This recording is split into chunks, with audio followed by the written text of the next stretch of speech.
প্রকৃতির রহস্য আজও আমাদের অবাক করে। কখনো শুনেছেন উট এমন এক রোগে আক্রান্ত হয় যেখানে সে খাওয়া দাওয়া বন্ধ করে দেয় এবং শুধু সূর্যের দিকে তাকিয়ে থাকে? আর এই রোগের চিকিৎসা জীবন্ত বিষধর সাপ খাওয়ানো। শুনতে অবিশ্বাস্য লাগলেও আজ আমরা জানবো এই রহস্যময় ঘটনা সম্পর্কে। মরুভূমির কঠিন জীবনযাত্রায় উট হলো প্রকৃতির অন্যতম আশ্চর্য সৃষ্টি। তবে মাঝে মাঝে উট এক অদ্ভুত রোগে আক্রান্ত হয় যার নাম হায়াম।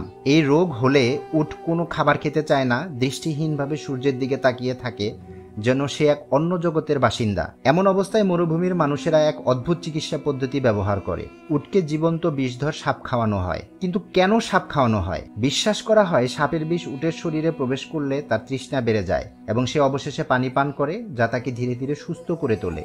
এমনকি ৮ ঘন্টা পর উটের চোখ থেকে পানি প্রবাহিত হয়, যাকে তিরাগ বলা হয়। এটি বিভিন্ন বিষের প্রতিষেধক। তবে বিজ্ঞানীরা এই বিষয়টি নিয়ে সন্দেহ প্রকাশ করেছেন। তাদের মতে উটের সাপ খাওয়া কোনো রোগের চিকিৎসা নয়, বরং এটি মরুভূমির কঠিন বাস্তবতার অংশ।